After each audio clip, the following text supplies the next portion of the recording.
For centuries, the memory of Israel had been trapped between the bricks, the dust, and the sweat of Egypt. Slavery did not begin from one day to the next, but settled in slowly, at the pace of a pharaoh who no longer remembered the Joseph who in ancient times had saved the nation from famine. As generations passed, the Hebrews came to be seen as a growing threat, numerous and culturally foreign, until the Egyptian state decided to subject them to forced labor in order to control both their population and their influence. Under this yoke, Israel learned to survive between humiliation and hope, quietly repeating the promises made to Abraham, Isaac, and Jacob, waiting for the day when God would rescue them. That change began with the birth of a child marked by danger and providence, Moses. The royal edict to kill the newborn Hebrew boys destined him to die, but his mother resorted to a desperate strategy, placing him in a basket among the reeds of the Nile. In an irony that would later be seen as a divine sign, the pharaoh's daughter found him, adopted him, and raised him in the very heart of Egyptian power. Moses grew up between two worlds. He was Hebrew by blood, Egyptian by education, and perhaps without understanding it, God's instrument by destiny. After killing an Egyptian overseer who was beating a Hebrew, Moses fled to Midian, where he spent years in anonymity, far from palaces, slavery, and politics. His life seemed destined to end there, as a shepherd in foreign lands, but the encounter with the burning bush changed his course. From that fire that did not consume itself, God called him by name and revealed that he had heard the suffering of his people. Moses was to return to Egypt, confront the Pharaoh, and demand Israel's freedom. Though he resisted at first, arguing his lack of eloquence, he finally accepted the mission with Aaron as his spokesperson. The return to Egypt was more than a journey. It was the restart of a story frozen for centuries. Moses appeared before the Pharaoh and uttered the phrase the world would remember for millennia, "Let my people go." The monarch's refusal gave way to a conflict that transcended politics and became a demonstration of divine power. The 10 plagues were not mere natural disasters. Each one struck and discredited a different Egyptian deity, revealing the impotence of their cults in the face of the God of Israel. The water turned into blood, the frogs that invaded the land, the gnats, the plagues, the diseases, the hail, the total darkness, and finally the death of the firstborn transformed the Pharaoh's resistance into desperation. The last plague, the most feared, caused an irreversible break. In every Egyptian home there was mourning, while in the Hebrew households the blood of the Passover lamb marked divine preservation. Only hours had passed since the night had become eternal when the Pharaoh, for the first time and with a broken voice, ordered the immediate departure of the people. It was not a simple liberation. Israel was pushed out of Egypt in haste, carrying with them riches, utensils, and provisions given by the Egyptians themselves. The exodus had begun. The departure was not chaotic, but organized. The people gathered by families, tribes, and clans. The elders guided their own, the children walked among the animals, and the improvised carts carried what could be salvaged from a life built under slavery. The objective was not only to leave, but to head toward the promised land, the one God had sworn to give to the patriarchs. At the front did not walk a general nor an exalted prophet, but a Moses already mature, aware that every step was observed and directed from above. On the way, a pillar of clouds rose as a guide during the day, and at night it turned into fire. It was a visible symbol of the divine presence, something no other people could claim. Under that protection, Israel advanced toward the desert, toward the unknown, with a mixture of euphoria and nervousness. They knew they were no longer slaves, but they still did not understand what it meant to be free. However, the Pharaoh's reaction had not ended. When the reality of losing a massive workforce struck the Egyptian economy, the monarch changed his mind and gathered an army to pursue the fugitives. War chariots, trained soldiers, and skilled horsemen set out after the people, increasing the tension of that initial journey. Israel, camped before the sea, saw the dust raised by the chariots and felt that the newly won freedom was about to vanish. The situation seemed impossible. The sea ahead, the enemy army behind, and a people without weapons trapped between two forces. The cry of panic spread among the crowd, and many began to question whether it would not have been better to remain slaves in Egypt than to die in the desert. It was at that moment, when desperation reached its peak, that Moses lifted his staff and spoke words destined to be remembered. "Stand firm and see the salvation that the Lord will bring you today." Before them, the sea began to divide. The crossing of the Red Sea, the miracle that changed everything. The night in which Israel was trapped between the sea and the Egyptian army was one of the most tense in its history. The distant sound of the approaching chariots made the sand tremble, and the humid breeze of the sea foretold that something extraordinary was about to happen. Moses, standing before the multitude, remained calm while around him the people were divided between fear, disbelief, and supplication. Many wept, others shouted, others desperately searched for an alternative route, but the horizon offered only two options: return to Egypt to die as slaves or advance toward a sea that had no passage whatsoever.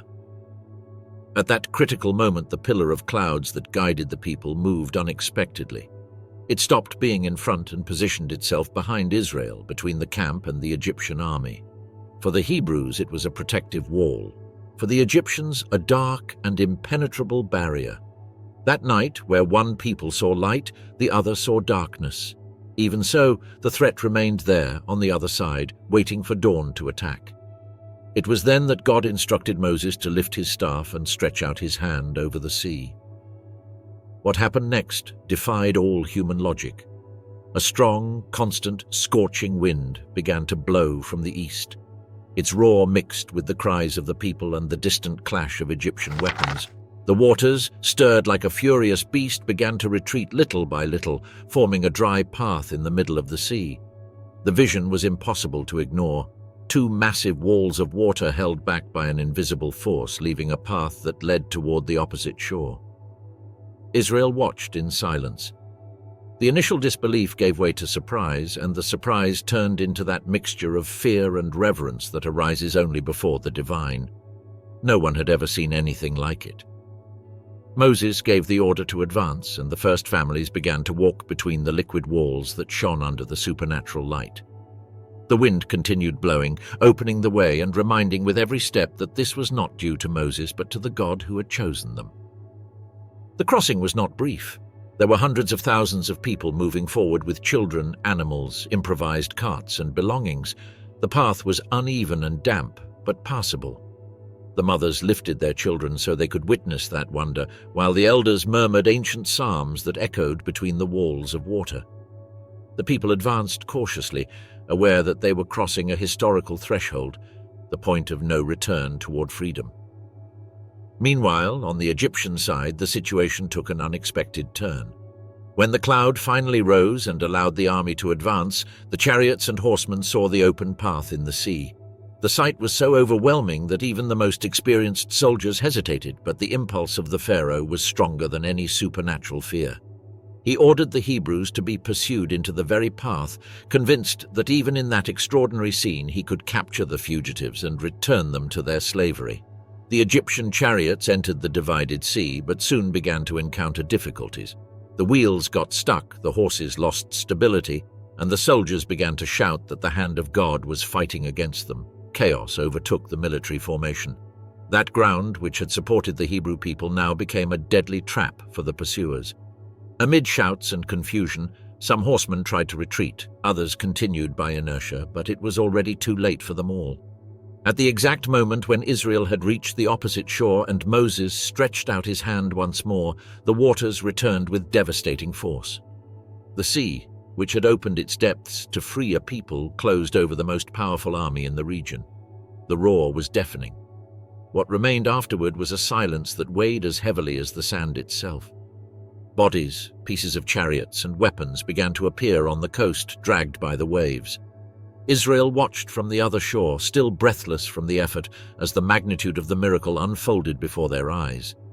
It was then that they understood that the power that had freed them was not only capable of defeating a pharaoh, but of completely destroying what had bound them to their past. There on the shore, Moses and the sons of Israel sang a song that recounted the divine victory over the forces of Egypt and proclaimed that this God continued guiding his people with a mighty arm and an outstretched hand. It was more than a celebration. It was an act of acknowledgement and reverence. Despite the euphoria, the desert awaited. The journey toward the promised land was only beginning, and the people would have to learn that the miracle of the sea did not mean that the challenges would disappear. On the contrary, that wonder would be a constant reference in the face of their future doubts and fears. With the Egyptian army destroyed, the route toward Sinai opened before them. Life in the desert and the first complaint of the people. Once they had crossed the Red Sea, Israel found itself facing an unknown immensity. The desert, stretching in every direction, seemed to challenge every expectation the people might have had about their new freedom. There were no Egyptian whips or overseers' shouts anymore, but neither were there cultivated fields, irrigation canals, nor markets where they could obtain supplies. The newly acquired freedom implied a total dependence on divine providence, a reality that for many proved harder to accept than slavery itself.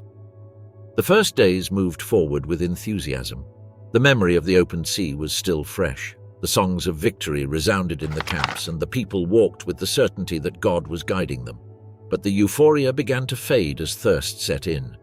The region of Shur, where they initially entered, was especially arid. The sun beat down with intensity, the sand burned their feet, and the waterskins emptied more quickly than expected. The swift journey turned into a constant struggle to maintain the pace. It was in this context that the first great murmuring appeared. Upon reaching Marah, the people found water but discovered that it was bitter and impossible to drink. The reaction was immediate and visceral. The multitude went to Moses with desperation and reproach. For the first time since the liberation, voices rose not in praise but in questioning. "What shall we drink?" they cried.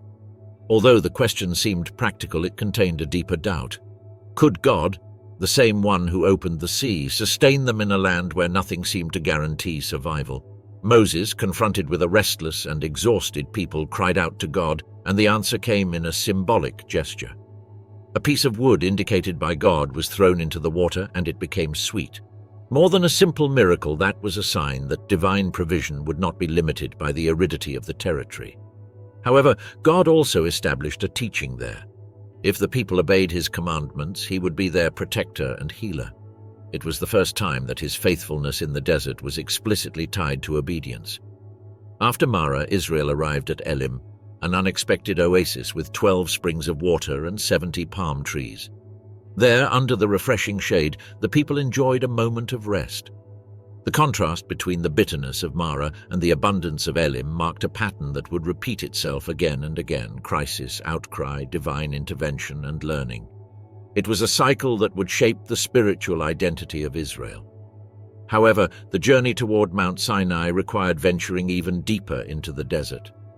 As they advanced toward the region of Sin, scarcity began to awaken a new concern. There was not enough food. Life in Egypt, although harsh, had been predictable. Bread and stews were available, even if obtained under oppression. But in that desert, survival became uncertain. Hunger revealed the most vulnerable side of the people, and soon voices arose accusing Moses and Aaron of having brought them out of Egypt to die in that inhospitable place. It was the first time that nostalgia for slavery emerged strongly.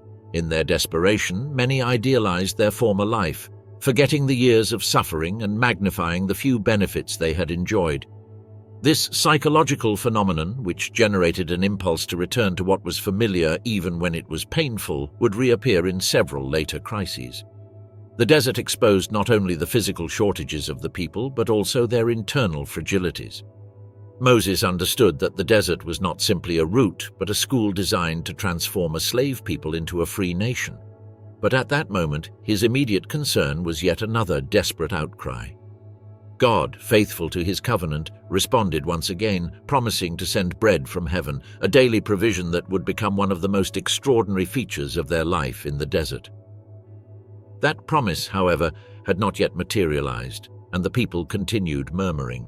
Meanwhile, the internal dynamics of the camp began to show tensions typical of such a large group. Families organized themselves around improvised fires. The elders tried to maintain order. The young, impatient, questioned the direction being taken. Moses bore the emotional weight of hundreds of thousands of people who saw him as their leader, but also as the one responsible for every difficulty. In Egypt, his authority had grown at the pace of the wonders. In the desert, he faced daily resistance that tested his patience and his faith. Even so, the divine presence continued guiding the people visibly. The pillar of cloud kept marking the way during the day, and the pillar of fire illuminated the nights. That constant sign was a reminder that Israel was not abandoned. Each dawn found the people reorganizing themselves, taking down the camp and following the cloud. Each sunset, when the fire shone over the tents, the desert took on a sacred air, as if the ordinary blended with the supernatural. But even with that visible presence, the lack of provisions remained a real concern. The experience at Marah had shown that God could transform the impossible into possible, but the need for food was more urgent. Thousands of people needed to eat each day, and there were no natural sources in the desert that could sustain them. The people had to learn to depend on God not only in spectacular moments, but also in the ordinary and repetitive. That spiritual lesson was only beginning to unfold. The first complaint recorded at Marah opened a new chapter in the relationship between Israel and their God. It was not simply a demand for water, but the first indication of a pattern that would deepen over time. The faith of the people was still marked by the reflexes of slavery, reliance on human structures, and fear of the unknown. The desert, with its shortages and its vastness, was destined to break that mentality in order to mold them into something different. The manna from heaven and the daily divine provision. When hunger began to spread through the Israelite camp like a silent shadow, the people realized that the lack of food could break even the firmest will. The region of the Sin Desert between Elim and Sinai offered a landscape as vast as it was inhospitable. Reddish hills, uneven dunes, and a silence that seemed to drown any hope. The waterskins of provisions they had rescued from Egypt were nearly exhausted, and the complete absence of crops or wild animals made it clear that survival would require more than human determination. It was in this context that the people murmured again against Moses and Aaron. Voices rose, bitterly remembering with nostalgic longing the days in Egypt when, according to many, there were pots of meat and bread in abundance. This idealization of the past, so common in times of crisis, revealed a tension that would run throughout the journey. The desert forced Israel to face its absolute dependence on God. Freedom did not sustain itself. It required trust, and that trust was still to be built. Moses, burdened with the emotional weight of a desperate people, heard the divine response. God would send bread from heaven, a new and unknown food to be given each day. But alongside this provision came a spiritual test. The people were to gather only what was needed for the day. They could not store it for the future, except before the Sabbath day. It was a subtle and profound way of teaching them to trust that God would provide daily without the need to accumulate out of fear for tomorrow. At dawn the next day, when the dew began to evaporate under the first light of the sun, a small white substance, fine like frost, appeared on the ground. The Israelites looked at one another, surprised, unable to identify the food. "Manhu?" they asked, which meant, "What is this?" From that question came its name, manna. Moses explained that it was the bread that God had given to eat and ordered them to gather a gomor per person, enough for each individual. The first gathering was accompanied by the curiosity and doubt that comes with the unknown. Some took more than was instructed, fearing they would run out of rations, while others took less. But when measured, each family had exactly what it needed. It was a detail that did not go unnoticed. The manna obeyed a different logic, a divine logic. Its taste was described as sweet, like wafers with honey, and its texture allowed it to be ground, cooked, or made into cakes. The people began to incorporate it into their daily routine. Every morning they went out, gathered the assigned portion, and saw how what was left on the ground melted with the heat of the sun. The first time some tried to store it for the next day, the result was unpleasant. The manna became filled with worms and spoiled. Over time, this phenomenon helped reinforce the deeper lesson. They did not depend on reserves, but on daily faithfulness. The exception occurred on the eve of the Sabbath. On that day, Israel was to gather a double portion, and surprisingly, that reserve did not spoil. The message was clear. Divine provision was perfectly synchronized with the spiritual rhythm that God was establishing for his people. Even the weekly rest was inscribed in the way the bread descended from heaven. As the days passed, the manna became the center of daily life in the camp. Each dawn began with an act of gathering, a silent liturgy that united the people around a divinely designed routine. Mothers and children walked between the tents, collecting what they needed. The elders watched in silence, remembering the past miracles. The young learned that survival did not depend on strength, but on obedience. But God's provision was not limited to manna. Shortly afterward, quail arrived in such abundance that they covered the camp at dusk. This occurred at a particular moment of collective frustration when the people once again cried out for meat. The birds, exhausted from flying, descended near the ground, allowing the Hebrews to gather them easily. This second act of provision demonstrated that God not only sustained their basic needs, but also responded to their weaknesses with patience, although not without warnings.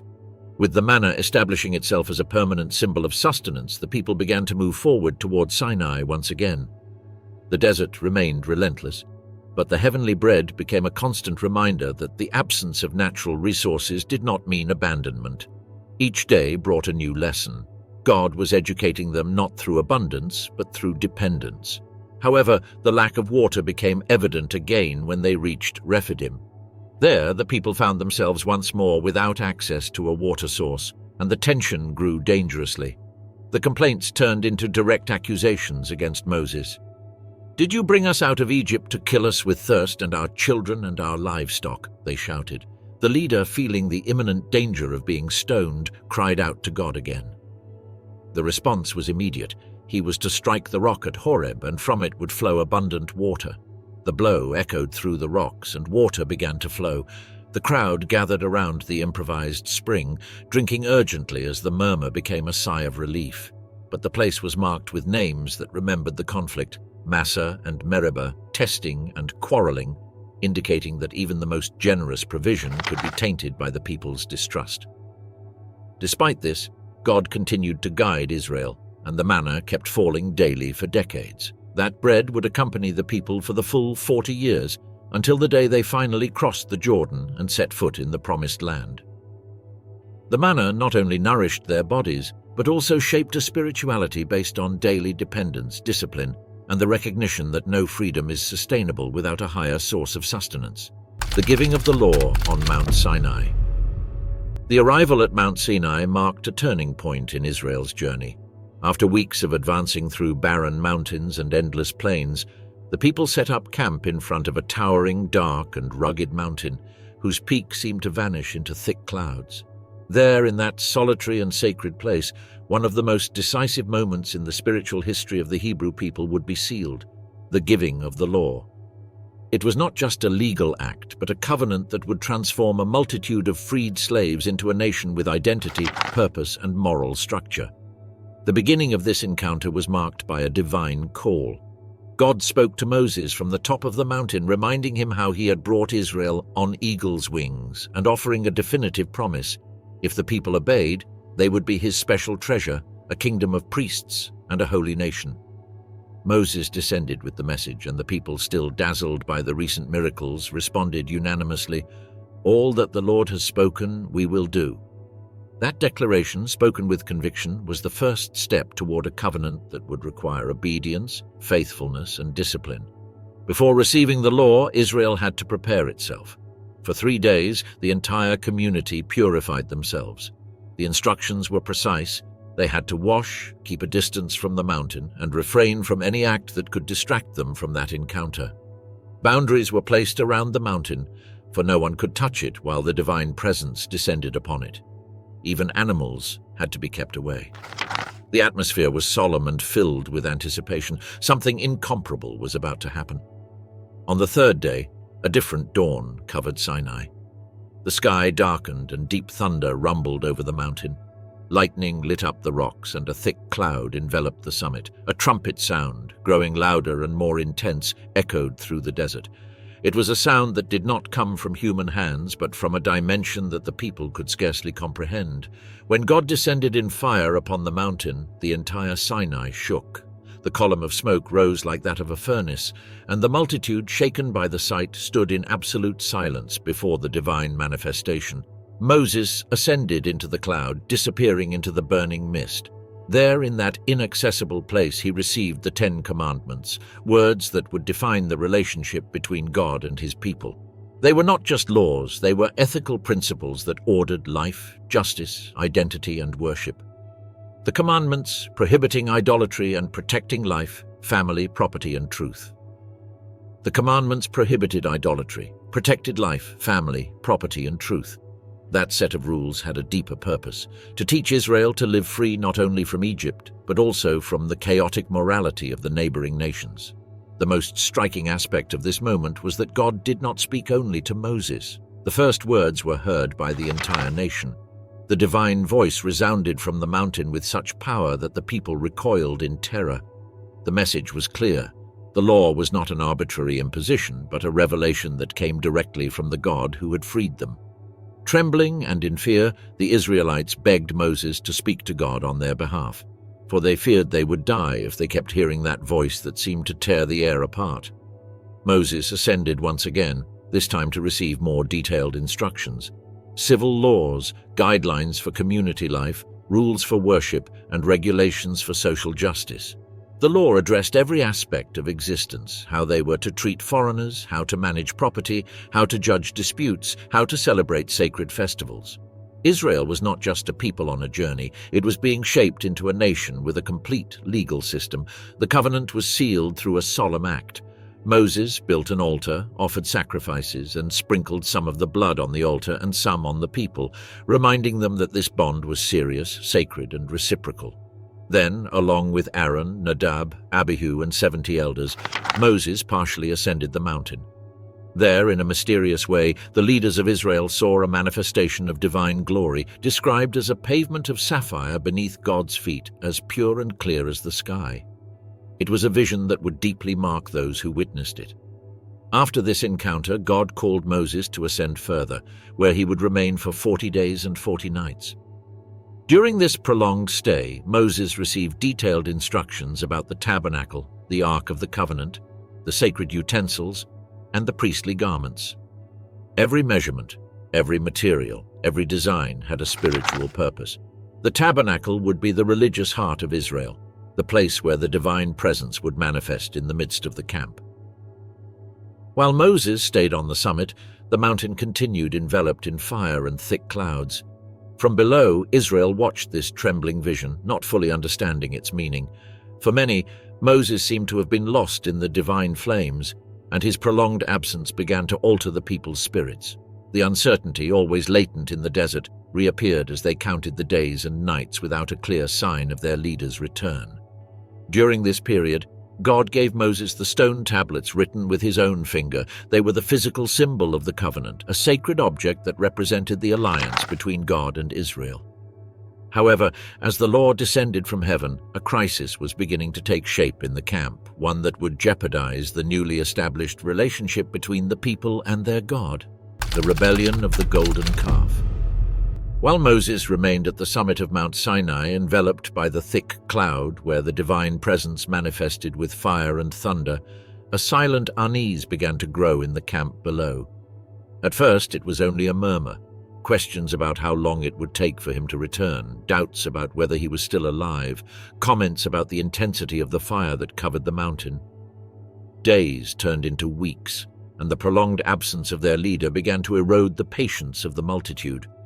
The sight of the smoking mountain, which had initially inspired reverence, began to generate fear and uncertainty. The social structure of Israel was still being organized around the tents, with the elders maintaining order, but without Moses, authority seemed weakened. Aaron, entrusted with the people in his brother's absence, had religious experience but did not have the same leadership stature. Despite this, he tried to keep calm among the tribes. However, anxiety was contagious. The Hebrews, accustomed to visible signs of God's presence, such as the cloud, the fire, and the manna that fell each morning, now felt they had no guide or direct intermediary. It was then that a group of Israelites, dominated by fear and confusion, approached Aaron with a request that revealed their spiritual state: "Make us gods who will go before us." They were not simply asking for an object, but for a tangible representation to replace Moses and the apparent distance from God. The request was grave, but the emotional atmosphere was so tense that Aaron, instead of confronting them, tried to channel the discontent towards something he could control. He asked for the gold earrings from the women, sons, and daughters.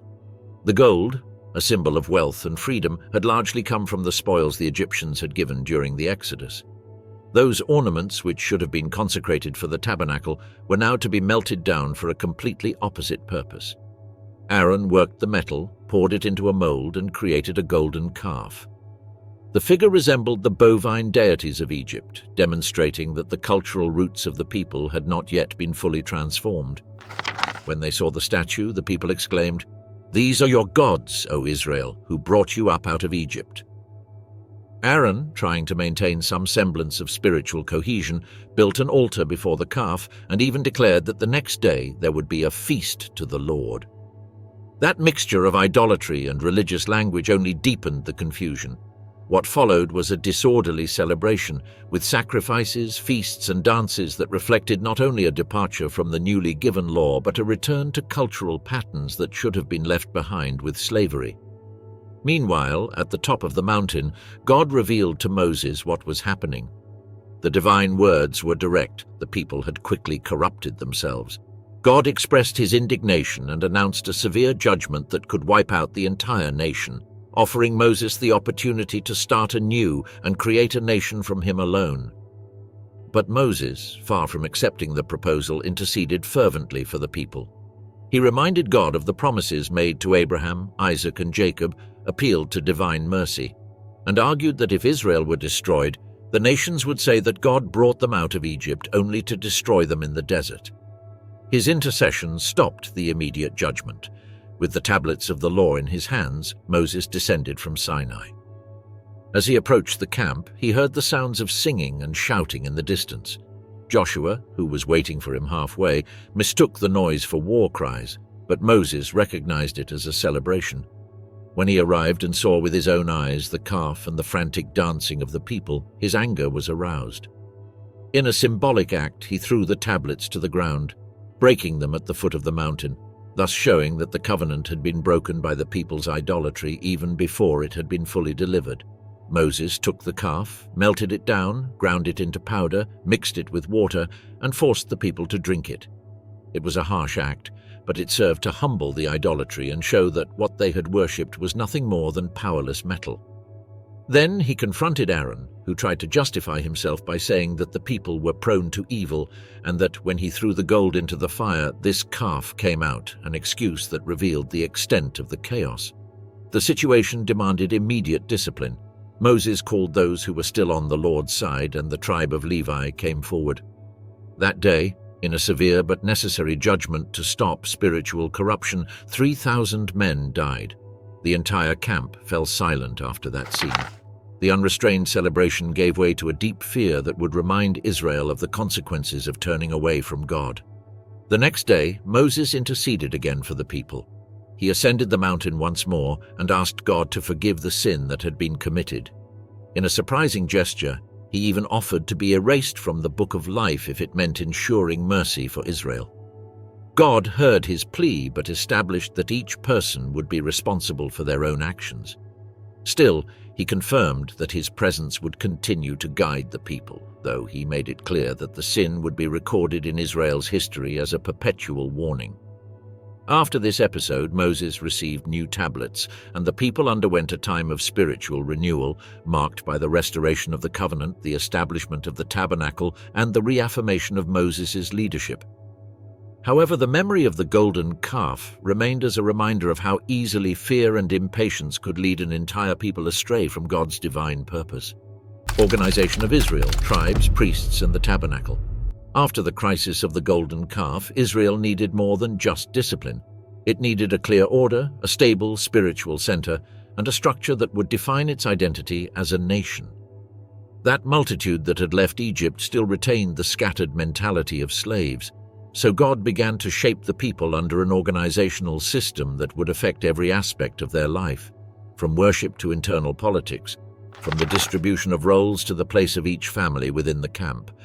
The starting point would be the reorganization of the tribes and the institution of the priesthood, accompanied by the construction of the tabernacle, the place where God's presence would dwell visibly. Israel was made up of 12 tribes, direct descendants of the sons of Jacob. Each tribe had its own history, character, and responsibilities. Through a meticulous census, the men fit for war in each tribe were counted, allowing for the establishment of a military and social order. The camp was arranged around the tabernacle in a square formation. 3 tribes to the east, 3 to the west, 3 to the south, and 3 to the north. This structure not only facilitated defense and movement, but also symbolized the centrality of God in the nation's life. At the heart of the camp would be the tabernacle, around it, the life of the people, and beyond it, the vast desert. The tribe of Levi, however, was set apart for a different purpose. They would not be counted among the men of war, nor would they receive a territorial inheritance in the future promised land. Their mission would be to serve in the tabernacle, care for its utensils, lead worship, and act as spiritual intermediaries. This separation was due both to their loyalty during the golden calf episode and to God's divine plan to establish a priesthood that would maintain the ritual and moral purity of the people. Within the Levites, the priesthood specifically fell upon Aaron and his sons. They would be the official priests, responsible for the sacrifices, incense offerings, and access to the Holy of Holies during the most sacred ceremonies.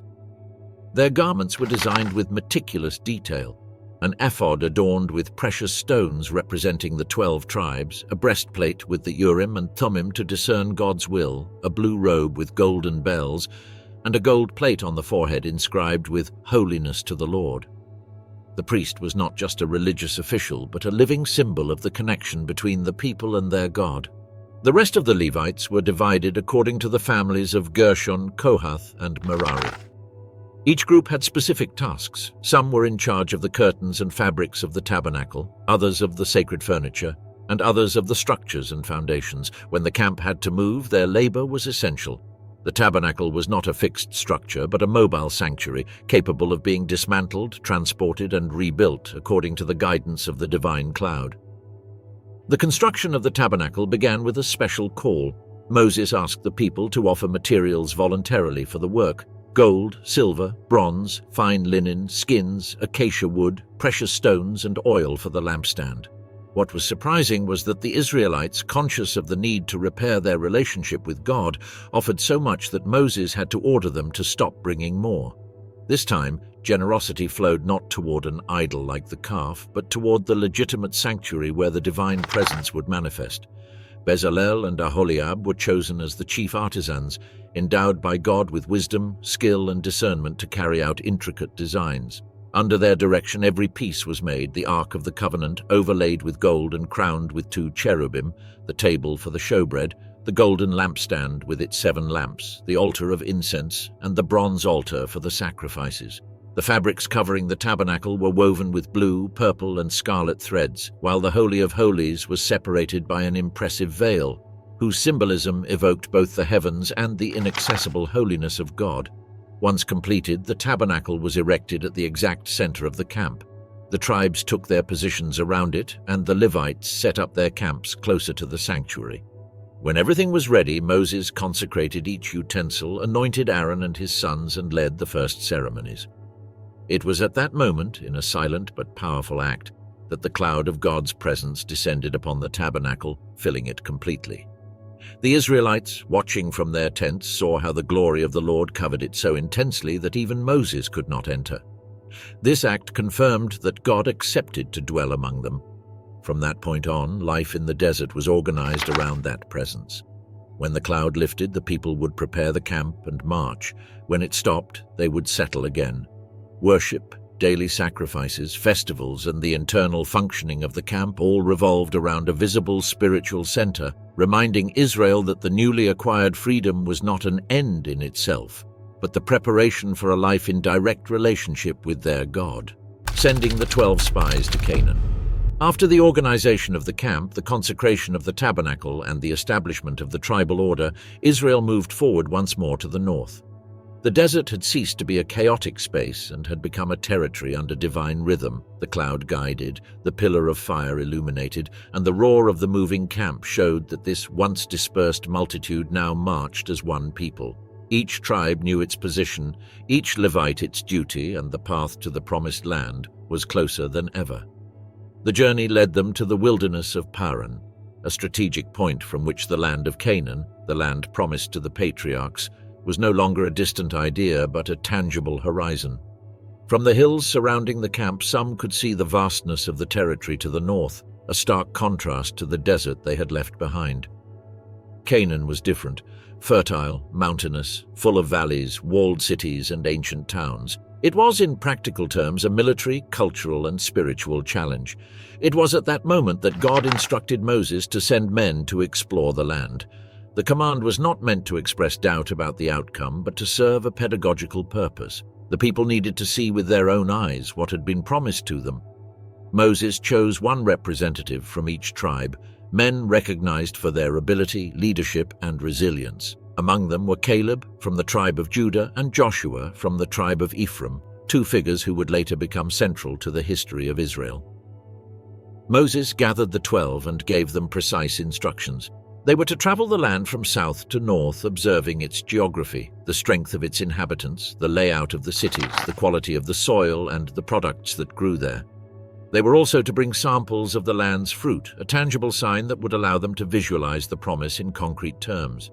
Moses' words mixed military mission with spiritual expectation. The exploration was not just a strategic reconnaissance, but a reminder that the promise was real. The spies set out north and crossed the natural border of Canaan. What they saw there exceeded any rumors passed down through generations. The fields were filled with vineyards, olive groves, pomegranates, and an abundance of wheat. The hills had agricultural terraces that revealed centuries of cultivation. The cities were well fortified with thick walls and guarded gates. The inhabitants formed organized and militarily experienced societies. Canaan was not an empty territory. It was a coveted, disputed, and deeply established land. One of the places that most impacted the spies was Hebron, an ancient city even predating Abraham's arrival in the region. There lived the descendants of Anak, men of great stature and strength who, according to the explorers' perception, seemed like giants. The contrast between the fertility of the land and the strength of its inhabitants began to sow internal tensions within the group. Some saw the abundance as confirmation of the divine promise. Others felt that the giants were an impossible obstacle to overcome. The journey lasted 40 full days, long enough to traverse the land in its main expanse. In the valley of Eshcol, they cut a cluster of grapes so large that it had to be carried by 2 men with a pole between them. Along with it, they brought pomegranates and figs, fruits that symbolized the prosperity and strength of the region. This load, upon their return, would be the material evidence that the land was truly good, just as God had said. When the spies returned to the camp, expectation took over Israel. The crowd gathered to hear the report. At first, the words were positive. "The land certainly flows with milk and honey," they assured, showing the fruits as proof. The camp erupted in murmurs of enthusiasm as the families observed the colossal grapes, a symbol of a prosperous future. But that enthusiasm broke when 10 of the 12 spies began to emphasize another part of their experience: the fortified cities, the giants, the warrior peoples, and the impossibility in their eyes of conquering Canaan. The tone quickly changed. What had begun as an affirmation of the land's fertility turned into a message of fear. The spies described the Anakim as men capable of crushing any army. They spoke of cities whose walls seemed to reach the sky.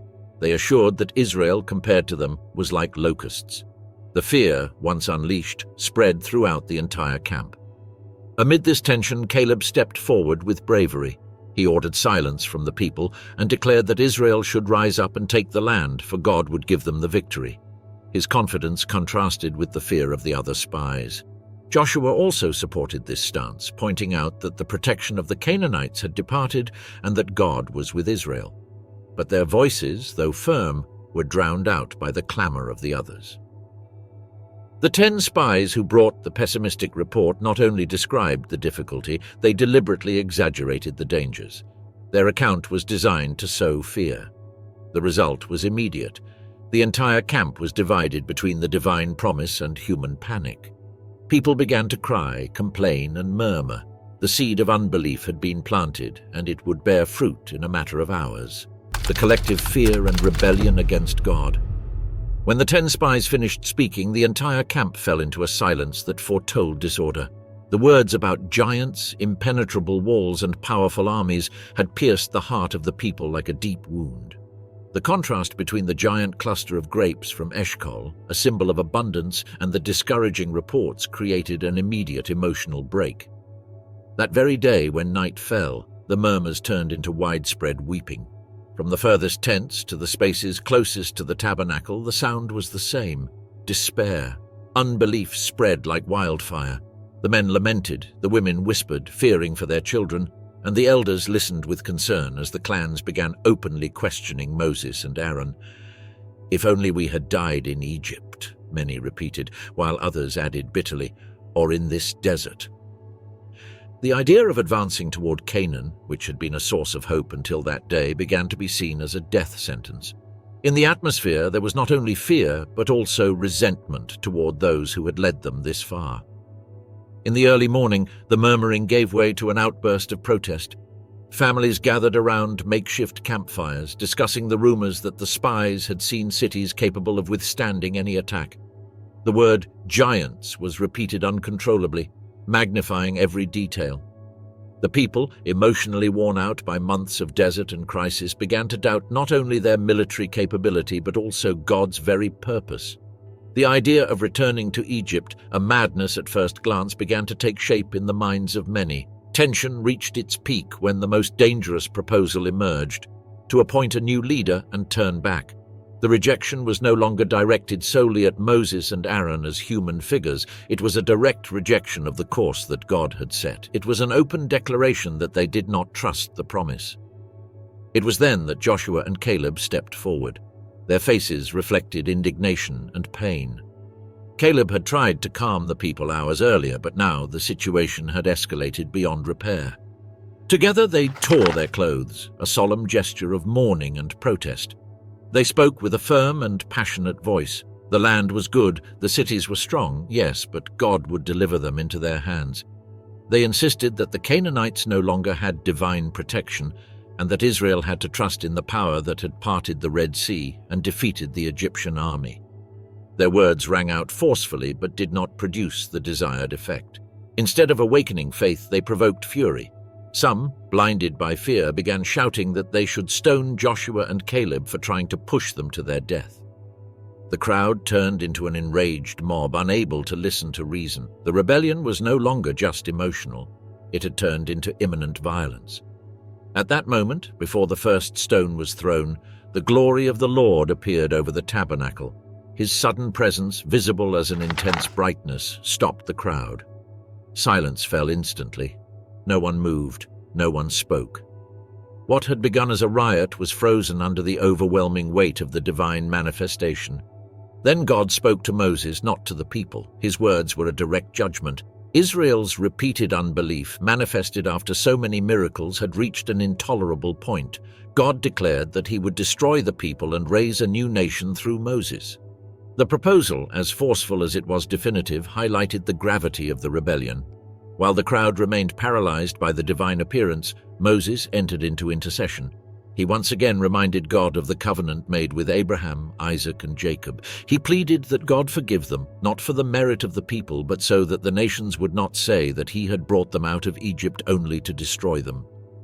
Moses' words were heard. God decided not to destroy Israel at that moment, but announced that the generation that had seen his miracles and still doubted would not enter the promised land. Every man over 20 years old, except for Joshua and Caleb, would die in the desert. The land would be given to their children who had not been contaminated by the collective fear. When Moses conveyed this message to the people, the impact was devastating. The rebellion gave way to remorse, but it was already too late. The sentence was established: 40 years of wandering, one for each day the spies had explored the land. The punishment matched the root of the sin: fear that produced unbelief, unbelief that led to rebellion. In a desperate attempt to reverse their fate, some Israelites decided to ascend on their own to the mountainous region and try to conquer Canaan without divine guidance. Moses warned them that God would not go with them, but in their impulsiveness, many moved forward. The defeat was immediate and brutal. The Canaanites and Amalekites descended upon them and scattered them with ease. It was the final proof that the promise could not be attained without obedience. The night that followed was one of the quietest of the entire desert journey. There were no public laments or protests, only the weight of the recently pronounced judgment. The nation, which hours before had desperately cried to return to Egypt, finally understood the full extent of their words and their fear. The divine judgment a generation will not enter. After the failure of the impulsive attempt to conquer the mountainous region without the divine presence, Israel returned to the camp with physical wounds and a moral defeat that would accompany them for decades. The sentence pronounced by God, that no man over 20 years old who had participated in the rebellion would enter the promised land, fell upon the nation like a mantle of gravity. This decision was not merely a punishment, but the revelation of a deeper truth. The generation that had grown up under slavery was not prepared to live as a free people in a land that required faith, discipline, and obedience. The entire camp fell into a silence that contrasted with the previous nights, which had been filled with murmurs and protests. No one argued. No one proposed a new leader. The rebellion was behind them, suffocated by the reality of judgment. Moses, with a weary expression, gathered the leaders of each tribe to explain how the rest of their journey would unfold. Israel would turn back and enter the desert again, temporarily moving away from Canaan, walking until the unbelieving generation had passed away. The families began to understand the real impact of this sentence when they calculated the years ahead. 40 years equaled an entire lifetime for many, and meant that the children playing in the camp would be grown adults when they finally crossed the Jordan. This idea became a dividing point between parents and children. For the younger ones, the promise was still alive. For the older ones, the hope of stepping into the promised land faded like mist in the morning. However, the judgment did not mean abandonment. The cloud continued to guide the people. The manna continued to fall day after day, and the tabernacle remained at the center of the camp. God did not destroy Israel, but he would not allow them to enter a land intended for those who fully trusted in him. It was a severe discipline, but also pedagogical. The desert would become a space for generational purification. The process of the gradual death of the unbelieving generation began to be noticed over the years. There was no mass judgment that ended them all at once. It was a natural, silent wear and tear, marked by the passing of time. Every time a tribe buried one of its elders, they remembered the cause that had condemned them. Parents, seeing their children grow, understood that it would be they who would inherit the land they themselves had despised out of fear. That generational gap became a constant reminder of the importance of believing in the divine promises, even when sight offered reasons to doubt. During those years, Moses continued to exercise leadership. His role was more complex than before. He no longer led a newly freed people marching toward an immediate goal, but a nation in the process of replacement. The generation that had seen the Red Sea part was fading, and with it the direct memories of Egypt and its chains. Those who grew up in the desert knew no pharaohs or hot bricks. They knew tents, manna, long marches, constant relays, and the divine presence moving over them like a permanent refuge. It was a generation accustomed to daily faith. The camp moved according to the direction of the cloud. Sometimes they stayed in one place for weeks, other times only for a few days.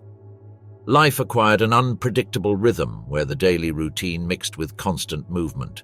The Levites set up and took down the tabernacle again and again, carrying it by the designated families, while each tribe set up their tents according to the order established by God. Although it seemed like aimless wandering, it was actually spiritual training, learning to move only when God indicated, to stop when he ordered, and to depend completely on his presence. But even in the midst of this divine discipline, internal tensions did not completely disappear. Some groups began to question the validity of the sentence, others doubted Moses' leadership, and there were those who claimed that the situation was unsustainable.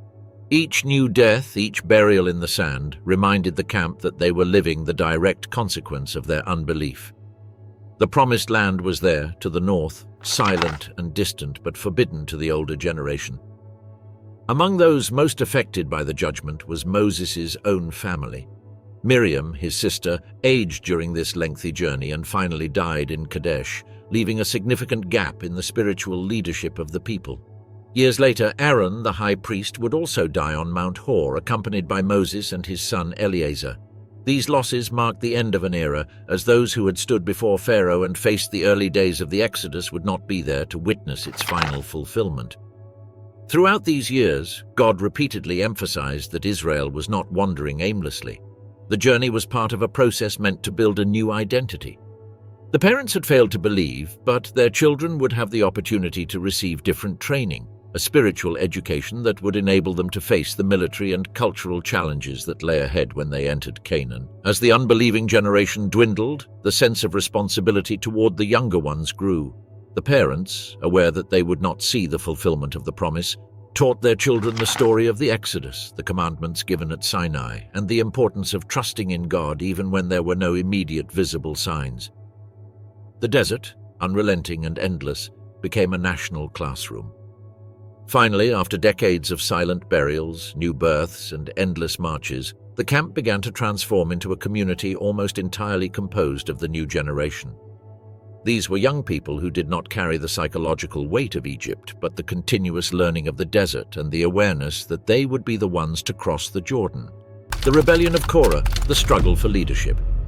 As the years passed and the condemned generation began to fade, the people continued to move from one point to another according to the movement of the divine cloud. The desert routine, though now familiar, was not free of tensions. Over time, internal frictions began to emerge among clans, discontent with logistical decisions and accumulated resentment toward the authority of Moses and Aaron. It was in this climate, laden with uncertainty and emotional exhaustion, that one of the most significant rebellions of the entire period arose, the rebellion of Korah. Korah belonged to the Kohathite family of the tribe of Levi, a lineage with important functions within the tabernacle. As a Kohathite, he was no ordinary man. He had direct access to the sacred utensils, and his job was to transport the most valuable objects of the sanctuary once Aaron and his sons had covered them. His position was privileged, but also dangerous for those who allowed ambition to cloud their sense of purpose. Korah began to observe the spiritual and administrative power held by Moses and Aaron, and over time became convinced that this authority should be redistributed. Korah was not alone in his discontent. He gained the support of Dathan and Abiram from the tribe of Reuben, men known for their strong temperaments and their readiness to challenge leadership when they deemed it necessary. They were joined by 250 leaders of the congregation, prominent figures, chiefs of influential families. The rebellion did not arise from the common people, but from prominent figures who had prestige and followers. This detail highlighted the magnitude of the conflict. It was not an isolated protest, but a structural challenge to the leadership established by God. Korah's argument seemed on the surface spiritual. He claimed that Moses and Aaron had exalted themselves above the people when the whole congregation was holy. He insinuated that the concentration of the priesthood and authority was unjust, and that all the children of Israel could attain the same position as the Levites, or even Aaron. His rhetoric resonated with some sectors because it appealed to a misinterpreted sense of equality and took advantage of the collective weariness from the years in the desert. When Korah and his followers publicly confronted Moses, the scene was tense. Moses, upon hearing the accusations, fell on his face, not out of fear, but from pain and frustration. This rebellion was not only questioning his leadership, but also the divine decisions. Moses responded calmly, proposing a test that would eliminate any doubt. God would show who was chosen to exercise the priesthood. Korah and his followers were to present themselves with censers the following day. Aaron would do the same, and God would decide. That night, the camp was uneasy. The news of the rebellion spread from tent to tent. Some wondered if Korah, being a Levite, might be right. Others remembered the incident with the golden calf and feared that this new confrontation would bring serious consequences. The elders tried to persuade Dathan and Abiram to back down, but they remained firm in their challenge. They even refused to appear before Moses, accusing him of having taken them out of a prosperous land to let them die in the desert. It was a complete distortion of history, but it revealed the level of accumulated bitterness. The following day, Korah, Dathan, Abiram, and the 250 leaders presented themselves with their censers burning. The smoke spiraled upwards, and the tension in the air was palpable. Aaron also appeared, carrying his censer in obedience to the divine command. The crowd watched from a safe distance, aware that what would happen next would determine the spiritual future of the nation. It was then that Moses addressed the people and instructed them to move away from the tents of Korah, Dathan, and Abiram. He warned them that if these men died a natural death, then the Lord had not sent him. But if the earth opened up and swallowed them alive, it would be the unmistakable sign that the rebellion had been a direct challenge to God. His words were still in the air when the ground began to tremble. A deep rumble emerged from the earth itself. Cracks opened up before the eyes of the people, and the tents of the rebels suddenly sank. Korah, Dathan, Abiram, their families and their belongings were swallowed by the abyss, which immediately closed. The entire camp recoiled in panic, crying out and pleading for mercy. The scene was so swift and decisive that no one could doubt the divine judgment. But the punishment did not end there. The 250 leaders who had offered incense, usurping the priestly functions, were consumed by an unexpected fire that came out from the divine presence. Their ashes lay as a reminder that the priesthood was a sacred calling, not a political office. Amidst the chaos, God commanded that the bronze censers of the rebels be collected and melted down to overlay the altar. This decision had a symbolic purpose. Whenever the Israelites looked at the altar, they would remember that no one could take on a role that God had not assigned. It was not a relic of judgment, but a spiritual monument teaching obedience and humility. However, even after such an evident judgment, the people murmured again the following day, accusing Moses and Aaron of having killed the people of the Lord. The divine response came immediately. A plague broke out among the congregation, and hundreds began to fall. Aaron, acting as a faithful priest, took his censer and positioned himself between the dead and the living, halting the mortality. That image of Aaron standing between the people and the judgment definitively sealed the authenticity of his priesthood. The new generations and their spiritual formation. As the years passed, the composition of the Israelite camp changed noticeably. The aged faces of those who had left Egypt became increasingly rare, and in their place emerged young faces that knew only the sand, the tents, the sound of the priestly trumpets, and the constant shadow of the divine cloud. It was a generation born and raised in the desert, free from the traumatic memories of slavery, but also shaped by a distinct spiritual reality, the absolute dependence on God in every aspect of daily life. For these young people, the desert was not a punishment, but their world. They had learned to walk by following the cloud and to stop when it descended upon the tabernacle. They knew that the manna would appear every morning without fail, and that it would disappear if they tried to keep it for the next day. They understood that the nighttime fire was a symbol of protection, not a source of terror. Their lives were framed by the supernatural as part of their routine. This familiarity with the divine presence gave them a different perspective from their parents, who had had to unlearn Egyptian customs and overcome the inherited fear from previous generations. Families were the first to take responsibility for spiritual formation. Parents, aware that they would not enter the promised land, placed their hopes in their children. They told them the story of the Exodus, the crossing of the Red Sea, the giving of the law on Sinai, and the tragedy of the rebellion at Kadesh. The children grew up listening to stories that seemed almost mythical to them, but which formed the basis of their identity. The nights around the fire became open classrooms where commandments, values, and collective memory were reinforced. Meanwhile, the tabernacle continued to be the spiritual center of the people. The young people saw the priests performing daily sacrifices, burning incense, and caring for the sacred objects. The priestly routine was visible to all, but access to the Holy of Holies remained exclusive to the high priest, reinforcing the idea that holiness required order, respect, and obedience. The annual festivals like Passover, Pentecost, and the Feast of Tabernacles also marked the people's calendar, and each celebration conveyed lessons about God's faithfulness. On a military level, the formation of the new generation was equally important. Although they were in the desert, the Israelites were not immune to threats.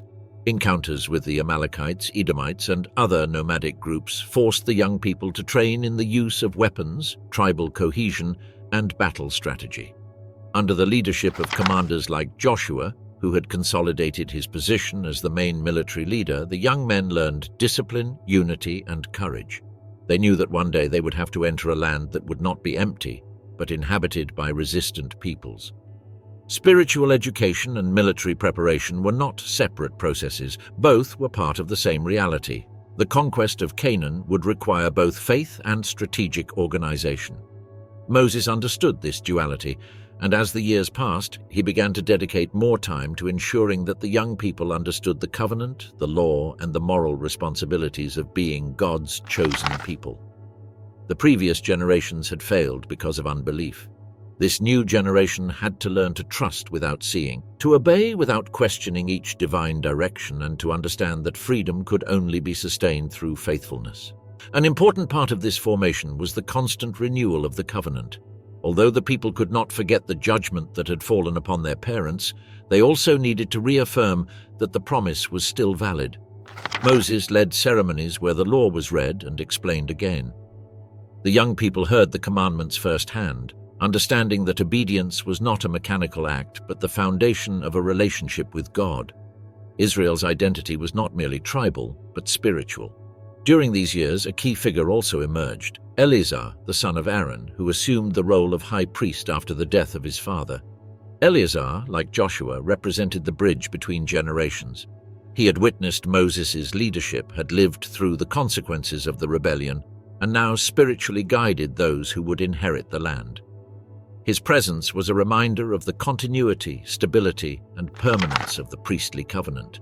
The routine in the desert also involved logistical and social challenges. Marriage, raising children, judging disputes, distributing manna and water, and the constant mobility shaped a society that was adaptable and resilient. The young people learned not only to survive, but to do so in community, under clear rules and shared responsibilities. As the years went by, the new generation began to see Moses as a venerated, almost legendary figure. They had not witnessed his confrontation with Pharaoh, nor had they seen the sea part. They knew these events through stories, but their admiration was based on his present leadership, an elder, firm and wise, who still spoke with God face to face and whose authority no one questioned. Moses knew that his time was drawing to a close, and he began to prepare Joshua as his successor, a necessary transition to ensure stability in the years to come. In this process, the desert continued to mark each day with the repetition of the same elements: the manna, the cloud, the marches, and the pauses. Consistency became formation, and formation became identity. The new generation learned what their parents never managed to integrate: obedience as the path to the promise. After decades of spiritual preparation and collective growth, Moses found himself at the final stage of his leadership, a moment when he had to transmit the law and the final instructions to a people that was ready to move forward into Canaan. The final years of Moses and the final preparation. As the decades passed in the desert, Moses became almost a timeless figure for the new generation. His face, marked by the years and the weight of responsibility, still radiated authority, especially after each encounter with the divine presence. The young people, who had not known Egypt or the oppression of Pharaoh, saw in him not just a leader, but the man who spoke with God directly. However, time advanced inevitably, and Moses knew that his leadership was coming to an end. The promised land was in sight, but he would not be the one to step on it. Moses' final years were marked by a series of decisive events that sealed his legacy. One of the first occurred in Kadesh, when the people once again found themselves without water. Despite being a different generation, some patterns from the past resurfaced: the desperate cries, the complaints against Moses and Aaron, and the anguish over survival. God ordered Moses to speak to the rock so that it would give water, an act that would emphasize the importance of quiet obedience over impulsive action. But Moses, overwhelmed by frustration and accumulated fatigue, struck the rock twice with his staff. Water flowed, but that disobedient act, performed in front of the entire congregation, had a deep consequence. God declared that neither Moses nor Aaron would enter the promised land. That sentence forever changed Moses' perspective. He did not abandon his leadership. On the contrary, he intensified his commitment to the formation of the people, but he did so knowing that his mission would end before crossing the Jordan. Aaron, his brother and companion since the beginning of the Exodus, also faced the end of his life during this period. On Mount Hor, Moses and Eleazar accompanied him for the transfer of the high priesthood, removing Aaron's sacred garments and placing them on Eleazar. After this solemn act, Aaron died on the summit. When Moses and Eleazar descended without him, the entire camp mourned for 30 days. Despite these emotional blows, Israel had to continue moving forward. Their journey north brought them to new regions and new military challenges. The Canaanites of the Negev attacked and took prisoners, which led Israel to cry out once again for protection. God gave them victory, and the place where they defeated the Canaanites was called Hormah. Later, as they had to bypass Edom by divine command, since that kingdom refused to allow them to pass through its territory, impatience began to rise again. The discouragement from the long journey led to another wave of complaints, and God sent venomous snakes that began to cause death in the camp. Moses interceded once more, and God ordered that a bronze serpent be lifted on a pole. Whoever looked at it would be healed. That strange and solemn act became one of the most singular symbols of the journey. As they advanced toward the regions of Moab, Joshua's military leadership was consolidated. Israel achieved significant victories over Sihon, king of the Amorites, and over Og, king of Bashan, two powerful monarchs who ruled strategic territories to the east of the Jordan. These conquests not only expanded the territory under Israeli control, but also demonstrated to the new generation that God was with them, preparing them for the final conquest. Moses' presence during these events was not that of a warrior on the front lines, but that of a leader who observed how his people matured before his eyes. It was during this stage that the episode of the prophet Balaam occurred, summoned by Balak, king of Moab, to curse Israel. However, every time Balaam attempted to pronounce a curse, his words turned into blessings. Although Moses did not directly participate in this episode, the political and spiritual impact was profound. Israel's enemies recognized that they could not face a people whose steps were guided by the divine presence. With military victories east of the Jordan and the growing stability of the camp, Moses began his final work, the written and oral instruction of the law. The book of Deuteronomy emerged from this unique moment. It was not just a simple repetition of commandments, but a solemn pastoral speech directed at the new generation, reminding them of God's faithfulness, the consequences of disobedience, and the need to maintain the covenant. Moses spoke for days, reviewing the history of the wilderness, explaining the laws clearly, and establishing principles that would govern life in the promised land. He also organized the distribution of territory east of the Jordan for the tribes of Reuben, Gad, and half of Manasseh, ensuring that this decision would not affect national unity. And above all, he publicly presented Joshua as the leader who would guide them in the conquest. He called him before the people, strengthened him with firm words, and encouraged him to be courageous, for the task ahead required both faith and determination. The day came when God commanded Moses to ascend Mount Nebo, from where he would see the promised land from a distance. Moses ascended in silence, aware that his life was about to end, and that his role, which combined the figure of liberator, lawgiver, and prophet, had reached its final point. From the summit, he gazed upon the Jordan Valley, Jericho, the hills of Judah, and the fertile expanse of Canaan. His eyes surveyed the territory he had pursued for 40 years, but would never set foot in. There atop Pisgah, Moses gave up his spirit. The biblical account indicates that God himself took care of burying him in an unknown place, preserving his tomb from undue veneration. Israel mourned his death for 30 days. The man who had faced Pharaoh, who had seen the burning bush, who had received the law and led the nation through the wilderness, closed his cycle without entering the promise, but having fulfilled his purpose. The succession of Joshua and the entrance to the promised land. After the death of Moses, the camp of Israel remained in silent mourning for 30 days. The tents, aligned around the tabernacle, seemed more still than ever. The elders spoke softly. The young people gazed at the horizon with uncertainty, and the Levites maintained the daily sacrifices with a solemnity that reflected the absence of the leader who had guided the nation for 40 years. But even in the midst of mourning, the divine cloud did not depart. It remained suspended over the tabernacle as a sign that Israel's mission continued. During that period, Joshua began to assume his role with greater firmness. He had been Moses' assistant since his youth, an experienced soldier in the desert battles, and one of the 2 spies who had kept the faith during the rebellion at Kadesh. The new generation saw him as a strong, reliable, and spiritually grounded figure. But the challenge before him was not small. He had to lead an entire nation to conquer a territory inhabited by numerous peoples and fortified cities. It was then that God spoke directly to Joshua.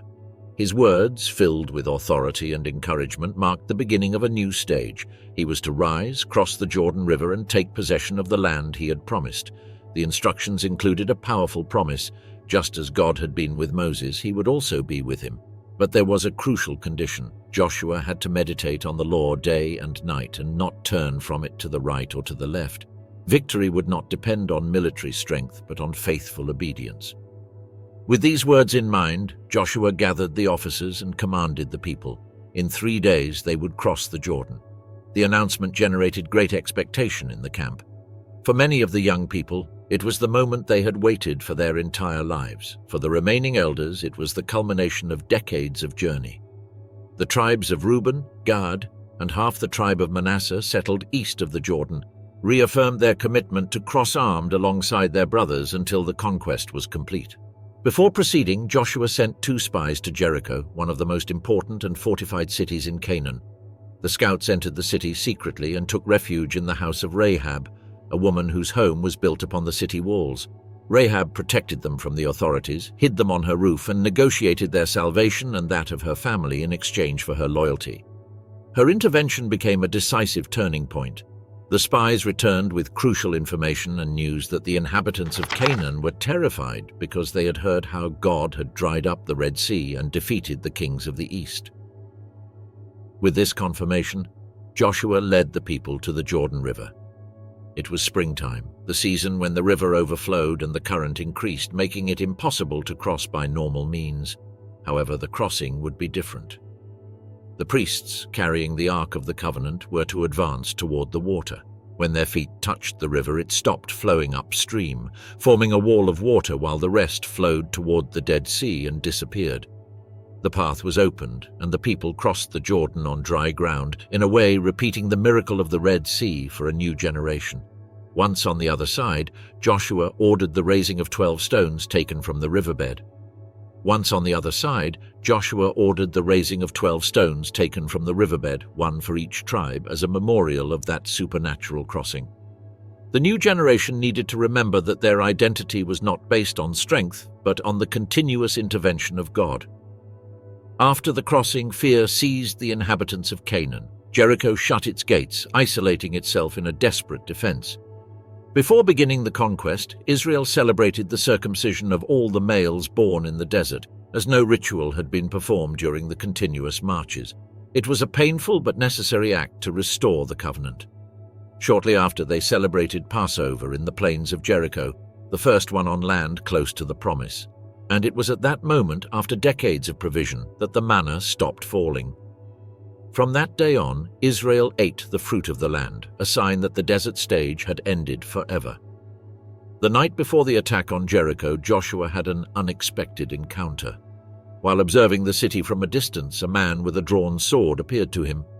Joshua approached cautiously and asked if he was a friend or enemy. The man replied that he was the commander of the army of the Lord. He was a celestial figure sent to guide the conquest.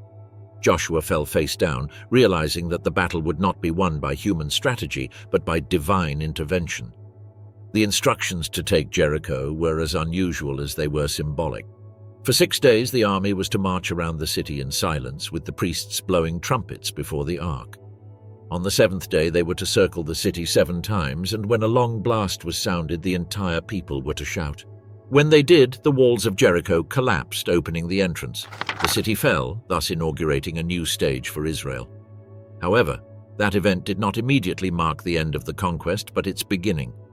Joshua knew that every city, every valley, and every territory had to be claimed with discipline, obedience, and determination, because the promised land would not be given without a fight. With the walls of Jericho now fallen and the army advancing toward the mountains of Canaan, Israel was finally entering the land that their fathers had feared to take 40 years earlier. And with that silent and determined advance, the long stage of the desert was closed forever.